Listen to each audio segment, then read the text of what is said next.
A large fish hook was stuck on the girl's eyelid. She covered her eye and shouted for it to be taken off. Even the paramedics were stunned. The father said he just turned around to cast the line. His daughter suddenly screamed, "It feels like he was the one who hooked her." No idea how he's going to face his angry wife at home. The paramedics told the girl to lie down on the side to avoid causing more injury. She learned fishing from her dad, but didn't expect she would be the one getting hooked. Now they needed to secure the bait first before taking her to the hospital. But doing that would create pressure and might push the hook in deeper. I think I can detach the hook from the lure there. What do you think? I like that idea better. Let's do it. All right. The paramedic held her hand and told her to stay still. It wouldn't hurt at all. They used tools to separate the bait from the hook, then helped the girl sit up. We all know that both eyes always move together. To protect her eyeballs from injury, they carefully wrapped both of her eyes in layers. The rest is left to more specialized doctors. Everyone, kill the torch! What? Whoa, whoa, whoa, get down! Everybody get down! The forklift driver reversed and knocked over a rack. Unluckily, he was trapped underneath. A heavy beam fell on his legs and broke them. The man's fingers turned black and his whole body was shaking. If they moved the beam, it could cause a chain reaction and everyone might get buried. They decided to cut the beam with a gas cutter to save time and rescue him as soon as possible. At this moment, a firefighter noticed bottles on the ground labeled as flammable liquids, and some liquid was leaking out. Whoa, whoa, whoa, get down! Everybody get down! Luckily, the firefighters had good gear, and no one was hurt for now. They quickly put out the fire, but it could reignite at any moment, and the heavy beam was still not cut. At this moment, the rookie brought a steel pipe. They used leverage to lift the beam together. The man's legs were already broken in two. The firefighters calmed him down, rescued him, and sent him to the hospital.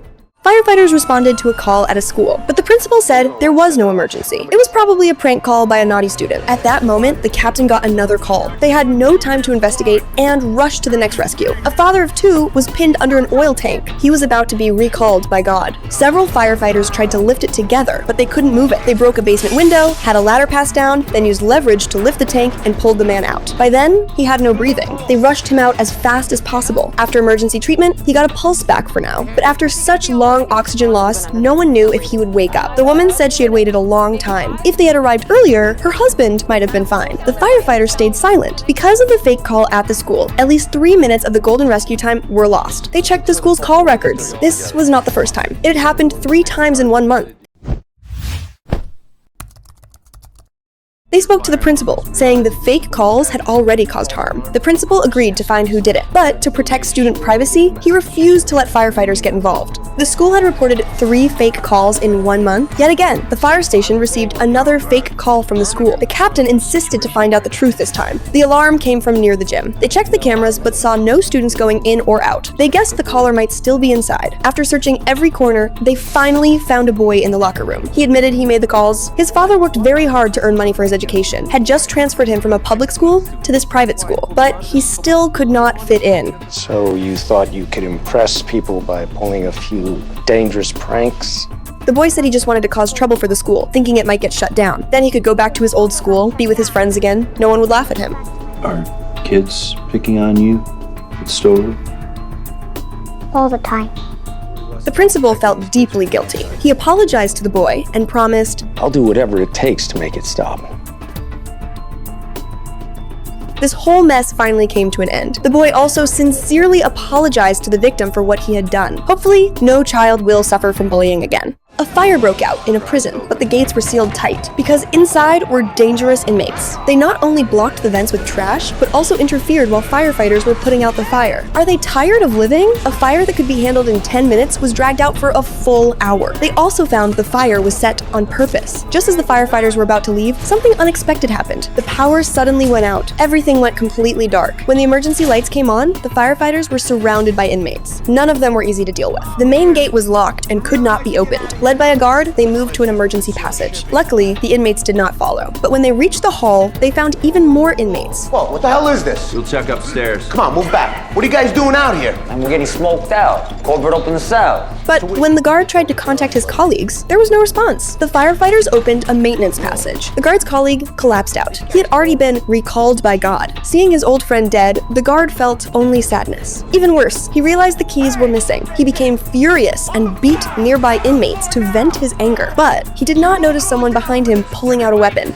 An inmate held a firefighter hostage with a knife, demanding the guard take them out. But the fire in the prison was not fully put out yet. They decided to move together to an auditorium without smoke. After reaching temporary safety, the firefighter asked him to release his teammate, but he did not care about one more life. To him, it made no difference. At this moment, a message came through the radio. The hostage firefighter's wife had a difficult birth and gave birth to a baby boy, but the child had complications and was sent to the ICU. Hearing this, he could not hold back anymore. He pushed the inmate away. The scene fell into chaos. They rushed into an office, were about to be overwhelmed. Meanwhile, another firefighter found the air duct and the fire source. The firefighter in the office told him to open the air duct cover. They needed smoke as cover. At that moment, the power came back on. The fans started running, blowing smoke into the hall. The inmates were instantly choking and could not breathe. They used the chance to escape successfully. The rescued firefighter rushed to the hospital. He saw his wife lying on the bed and forced himself to stay calm as he hugged her. Then a nurse came in, holding their baby boy. He burst into tears with joy.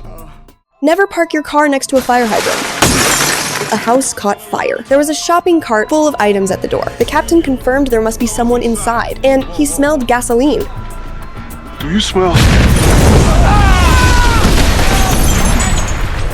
The situation became serious right away. The firefighters smashed the car window blocking the hydrant, ran the hose through the window to connect it to the hydrant. Strangely, after rushing inside, no one in the building, not even in the basement. A firefighter on the stairs noticed something was wrong, but it was too late. Luckily, the height was not high. He did not pass out, but he was surrounded by fire and could not move. The captain heard the situation and acted immediately. He told the team to fill the hose with water. They carried the hose inside and used it like a lifeline. Working together, they pulled the fallen firefighter up, then supported him and brought him outside. The medic quickly checked him. After confirming he was fine, the captain showed relief. There's no one in there, Chief.